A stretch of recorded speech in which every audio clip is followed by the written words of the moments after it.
Λοιπόν, για να επιστρέψουμε λίγο στην πολιτική επικαιρότητα, για να δούμε πώς ταράζει τα πολιτικά νερά το νέο κόμμα που ανακοίνωσε η κυρία Ντόρα Μπακογιάννη, Δημοκρατική Συμμαχία, και θα καλωσορίσουμε αμέσως τους καλεσμένους μας.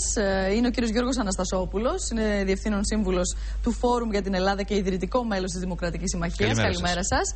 Και ο κύριος Θωμάς Γεράκης, Πρόεδρος και Διευθύνων Σύμβουλος της ΜΑΡΚ ΑΕ. Καλημέρα και σας. Καλημέρα σας. Καλημέρα. Λοιπόν, θα ξεκινήσω από τον κύριο Αναστασόπουλο.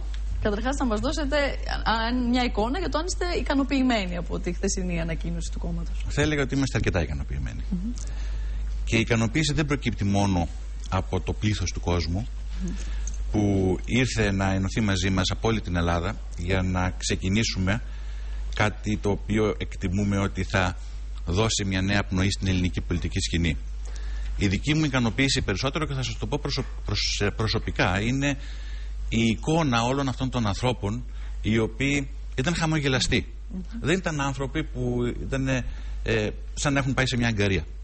Ήταν ανθρώπους οι οποίοι εξέπεμπαν ελπίδα, εξέπεμπαν ένα όνειρο, και αυτό ήταν πραγματικά το σημαντικότερο σημείο της ημέρας. Μάλιστα. Κύριε Γεράκη, τώρα με τα ποσοστά αποχής που είδαμε στις προηγούμενες εκλογικές αναμετρήσεις, η συγκυρία, η συγκεκριμένη, ευνοεί την ανάπτυξη νέων πολιτικών δυνάμεων? Κοιτάξτε, αυτή η ερώτηση δεν απαντιέται με ναι ή όχι. Θα σας έλεγα ότι αυτό που είδαμε χθες είναι ένα προσωπικό στοίχημα της κυρίας Μπακογιάννη, που νομίζω ότι δεν μπορούσε να μην το πάρει κιόλα.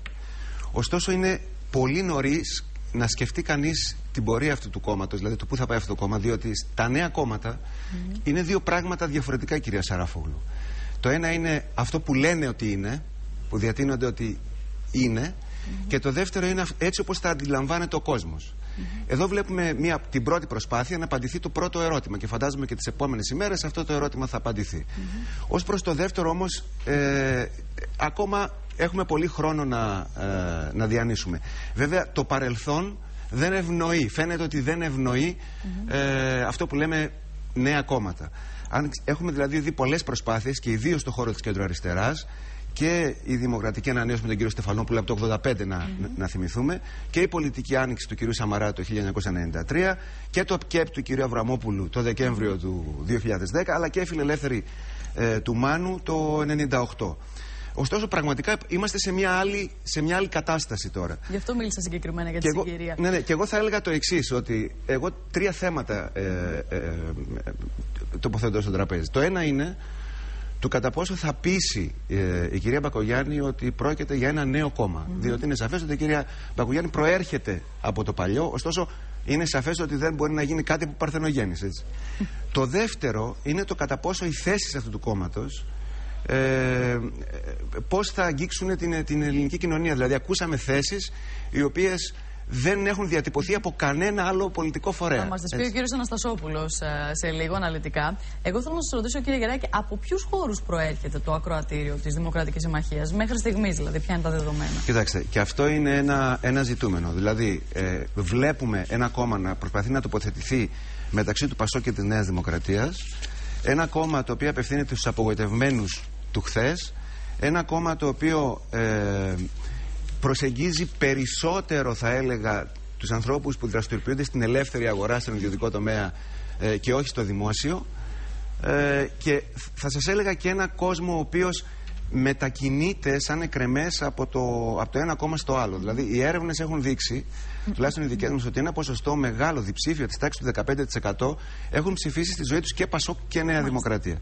Θεωρώ λοιπόν ότι αυτός είναι ένας προνομιακός, ένας ενδυνάμει χώρος για αυτό το νέο κόμμα, αλλά το τι θα γίνει, σας επαναλαμβάνω ότι είναι πολύ νωρίς ακόμη για να αποφασίσουμε. Ακόμη και με τις δημοσκοπήσεις υπάρχει μια δυσκολία να προσεγγίσουμε τα νέα κόμματα, διότι οι δημοσκοπήσεις ευνοούν τα νέα κόμματα, αλλά οι κάλπες ολίγων τα δυσαρεστούν. Μάλιστα. Κύριε Αναστασόπουλε, να ακούσουμε λοιπόν τις θέσεις του κόμματος. Ποιο είναι το μανιφέστο?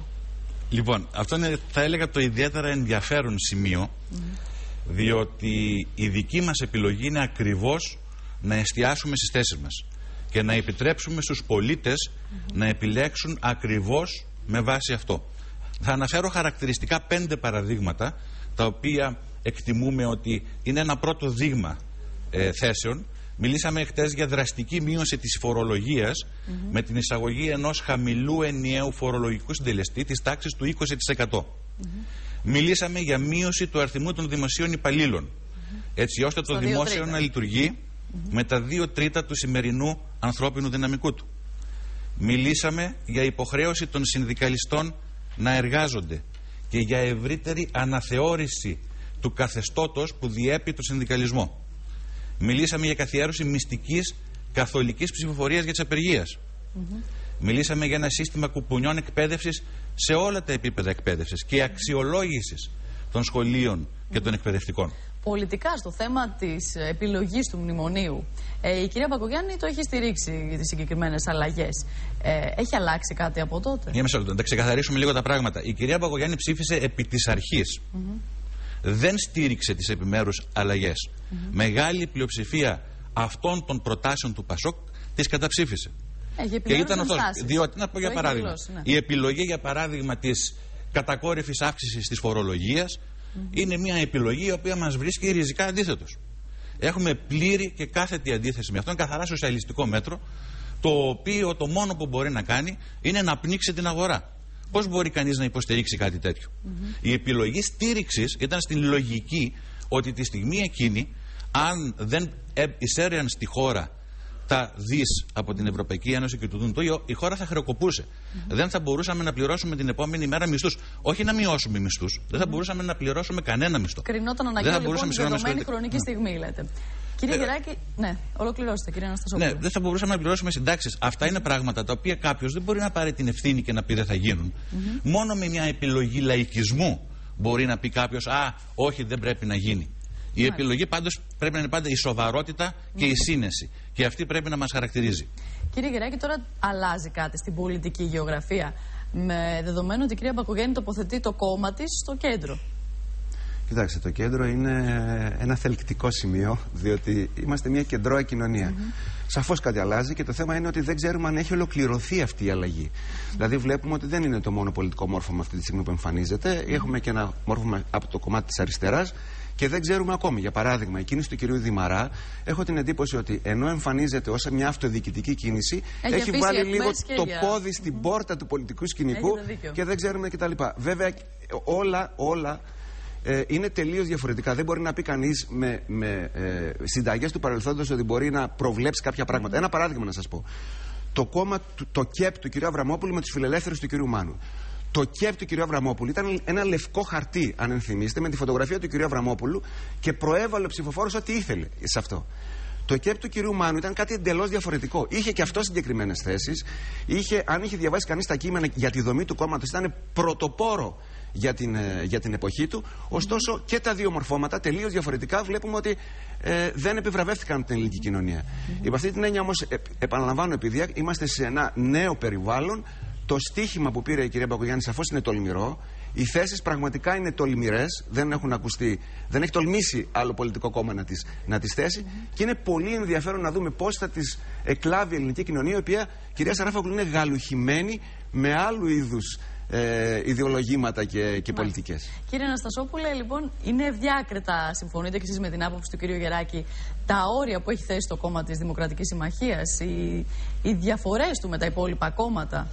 Εκτιμώ ότι θα υπάρξει χρόνος και δυνατότητα να καταλάβει και να κατανοήσει ο κάθε πολίτης τα όρια αυτά. Εμένα επιτρέψτε μου να τονίσω ότι θα πρέπει να αποφύγουμε συγκρίσεις με το παραδοσιακό πολιτικό καθεστώς. Και εννοώ ότι στην προσπάθεια την οποία ξεκινάμε προσπαθούμε να θέσουμε νέους όρους. Για παράδειγμα, εχθές μιλήσαμε για αρχές και θέσεις που από κάποιους μπορούν να χαρακτηριστούν αριστερές στο κλασικό, στην κλασική κλίμακα δεξιάς-αριστεράς και από κάποιους άλλους φιλελεύθερες. Για παράδειγμα, να πω, κύριε Γεράκη, στο θέμα των ατομικών ελευθεριών, οι αναφορές που έγιναν υποστηρίζονται σήμερα από την κλασική αριστερά. Ενώ στο θέμα των οικονομικών ελευθεριών, οι αναφορές που έγιναν χαρακτηρίζονται από αυτό που λέμε συντηρητικότερο χώρο. Γι' αυτό και δικαίως θέλουμε να τοποθετούμαστε σε αυτό που ονομάζουμε παραδοσιακά κεντρώο χώρο. Διότι δεν καλούμεθα να διαχωρίσουμε τους πολίτες, αλλά καλούμεθα να τους ενώσουμε με βάση ένα κοινό κυρίαρχο χαρακτηριστικό, την ελευθερία. Μάλιστα. Πάντως και κύριε Γεράκη, αυτό θα είναι το μέλλον των κομμάτων. Θέλω να μου το σχολιάσετε. Δηλαδή, θα δανείζονται ιδεολογίες από διάφορους χώρους, ανάλογα με τις προτάσεις που έχουν στο μυαλό τους να πραγματοποιήσουν? Δηλαδή δεν θα είναι πλέον ευδιάκριτα τα όρια ανάμεσα στα αριστερά, δεξιά, όπως λέγαμε παλιότερα? Κοιτάξτε, αυτό ήθελα να σχολιάσω κι εγώ. Έχουμε ένα ενδιαφέρον πείραμα που αναφέρεται στον κεντρό χώρο, με θέσεις πράγματι από την δεξιότερα και αριστερότερα. Ωστόσο το σημείο είναι το κέντρο. Έχω την εντύπωση ότι το επικοδόμημα το πολιτικό το καθορίζει ακόμα η βάση, κυρία Σαράφογλου, η οικονομική κατάσταση. Και έχω την εντύπωση ότι αν θα πετύχουν ή όχι τα νέα μορφώματα, αν θα είναι αυτό ή όχι το πολιτικό μας σκηνικό, θα εξαρτηθεί από την πορεία της οικονομίας, θα εξαρτηθεί αν θα πετύχει ή όχι αυτή η εθνική προσπάθεια της χώρας, θα εξαρτηθεί από την επόμενη μέρα σε οικονομικό επίπεδο. Είναι πάντα η οικονομία λοιπόν που καθορίζει τις εξελίξεις. Να σας ευχαριστήσουμε πάρα πολύ. Καλή σας ημέρα. Καλή σας ημέρα, ευχαριστούμε. Να είστε καλά. Σύντομες διαφημίσεις τώρα για εμάς και επιστρέφουμε αμέσως.